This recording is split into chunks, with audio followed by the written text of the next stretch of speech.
Hey YouTube, what's going on? It's Ricky. Sorry for the long hiatus. For the past few weeks, we were planning a wedding in Hawaii. We got married last week. Here's the ring as proof. I'll be uploading some pictures are on social media already, but I'm glad to be back. It was amazing. It's a dream come true.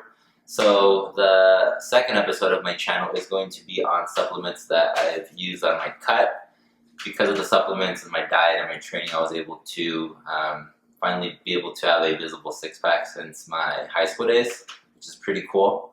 Unfortunately, I wasn't able to drink, or I limited my drinking to about once a month, just to be able to make sure that I was in a deficit. So I'm going to go over some of the supplements that I used during my cut and how I was able to get down to about 13% body fat. So the first ones. So some of the supplements that I love taking are pre-workouts. These are the two best tasting flavors that I've tried in a while. One is a gummy worm flavor, Beyond Raw Lit. It's about $40 for 30 servings. This is a sour watermelon warheads flavor. It's about 30 to $40 for 30 servings as well. Lasts about a month.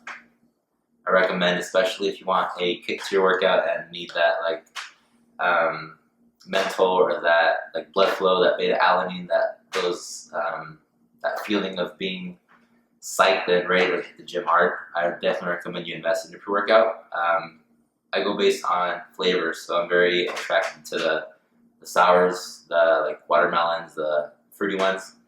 And I take about 5 minutes before I work out. So with pre-workouts, I tend to give myself about an hour to be able to digest my food. I don't take them right after I eat, and I get to the gym and then I take it while I'm there. I see a lot of people take 6 or 8 ounces, even more, and then they sip on it.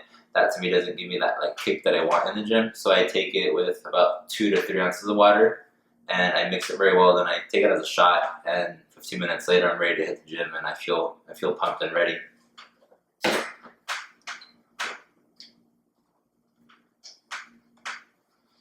These two are kind of like a pre-workout. They are a BCA mix, so they have a slight energy kick. They have some caffeine, but you can take these intra-workout. The reason I love these so much is the flavor is amazing. This is a watermelon flavor, and this is a blueberry mojito. Especially if you're on a cut, you want to make sure that you're taking your BCAs because you're already in a deficit, so you're not getting the meals or the amount of calories that you normally would get on a maintenance level or a bulking stage. So when it comes to your BCAs, make sure you're taking at least 5 to 10 during your workout. If you're working out in the morning, fasted or without any food in your stomach, make sure you're taking about 10 grams of BCAs right before, and then you can sip on another 10 grams during the workout, and then at least another 5 after, then have your meal or post-workout shake. But it's important to take BCAs when you're in a cut because you're not getting the same nutrients. So when it comes to BCAs, there's a lot of stuff on the market. These are 2 that I bought just because they were on sale. I was attracted to the flavor. It's like a sour patch. It's a sour batch. It tasted nothing like a sour patch. It tasted more like chemicals, like sour chemicals, and not a waste of money, but I don't really enjoy when I'm taking it. I'm almost done with it, and I'm glad that I'm almost done. That way I get something else that I've loved or like.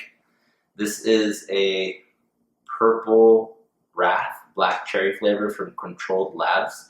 Not very popular, not very known. I got it because it was on sale. So it's good to experiment with different flavors, different brands, but the one brand that's always been consistently good is Optimum Nutrition. So this is a Optimum Nutrition pre-workout. This is an Optimum Nutrition whey protein. And then this is the BCA Amino Energy. These are Optimum Nutrition products. I've used them, I love them. They're not too pricey if you can get them on sale, like at Sam's Club or Costco. Invest in a bigger bag. The price that you want to stick per pound of a protein powder or whey isolate powder is about $10 per pound. Some of them could get very pricey, especially if you're buying 2 pounds for $40. So try when you're shopping to look at $10 per pound of protein powder. that's a very, very cost-effective way to constantly have a supply of protein at your house or at your home office, and then being able to invest in other products such as pre-workouts or BCAAs.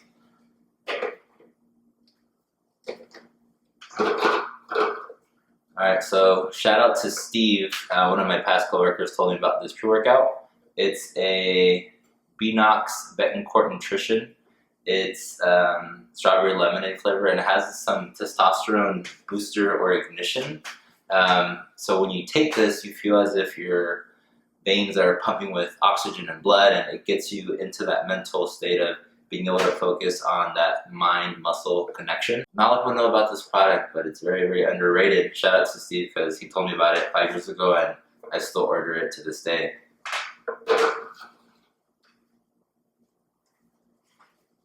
So something interesting about pre-workouts is, as you can see behind me, there's a lot of stuff on here. There's a lot of things, there's a lot of products, there's a lot of packages. I try to make my own pre-workout. It kind of worked out, but kind of didn't. I like the tingling beta-alanine feeling that I get when I take a pre-workout. If you look at the label of many pre-workouts, most of them will have some kind of creatine, some beta-alanine, some BCAAs, some glutamine, but they're in very small percentages. So about 1 to 2 grams, even a smaller portion of that based on the proprietary blend. So what I did is I purchased some beta-alanine in its pure form, and I bought some caffeine pills. So you can mix 5 grams of this into your water or shaker cup. Take 1 caffeine pill, which is about 200 milligrams of caffeine, which is the equivalent of a cup of coffee. I noticed a slight sensation. It wasn't as intense as other pre-workouts because there's more stuff in the pre-workout, but it's a kind of a neat thing to do if you like certain effects or certain things that pre-workouts have. Look at the label and look at the ingredients that are in the label, and you can order those products or those ingredients individually from Amazon or eBay or at a local GNC store. And this is casein protein. I take this at night, about a scoop and a half, and it allows my body to be taking in the protein slowly. It is a thicker formula, so you'll notice that when you mix whey protein and water or milk, it's very runny. It's more like chocolate milk. When you mix casein protein powder with milk or water, even the same amount, it'll come very frothy. It's very almost like a smoothie. The reason being, it's the content. The whey protein is a different format or different function. It digests very quickly. These are a lot thicker. It takes longer for your body to break down the protein, so you're getting a lot more protein released into your body while you're sleeping. So if you are looking at growing and maintaining your muscle mass, make sure that you're taking casein protein at least 1 to 1.5 scoops at night, and that way your body can be getting protein and released into the bloodstream as you're sleeping and resting. So these are 3 additional supplements that I take every morning right after I eat. This is a vitamin C, a multivitamin, and a fish oil. I tend to be attracted to anything that's like a candy or a sweet with 0 calories. So if I'm taking vitamins, might as well take them in a gummy form. And this is kind of my treat since I don't eat candy or anything sweet when I'm dieting or cutting. This to me is kind of my treat when I am cutting to make sure that I'm at least satisfying that sweet tooth. So these are from Kirkland and $10 for each, so they last about 6 months. This is glutamine, something that I definitely recommend. If you're working out for more than an hour or doing 2 days where you're working out morning or in the afternoon, you want to supplement with glutamine. A lot of the protein powders that you take or are taking will have glutamine on the label, but it's a very small amount, maybe 2 grams or 1.5 grams. You need at least 7 to 8 grams minimum if you're working out, especially in a deficit. If you feel sore, or tired, or there's a lot of lactic acid buildup, glutamine will help with that. Obviously, resting, drinking water, eating clean will help, but try 5 to 10 grams of glutamine post-workout, and you'll notice a difference slightly in your recovery time and being able to relieve some of that soreness. My now wife tried it and she said it worked, so I would definitely recommend investing in some glutamine in its true form and adding it to your post-workout shake or in your juice or water, whatever you consume, but take it after the workout. So that was my video. If you have any questions, let me know. I will see you guys in the next episode. Bye-bye.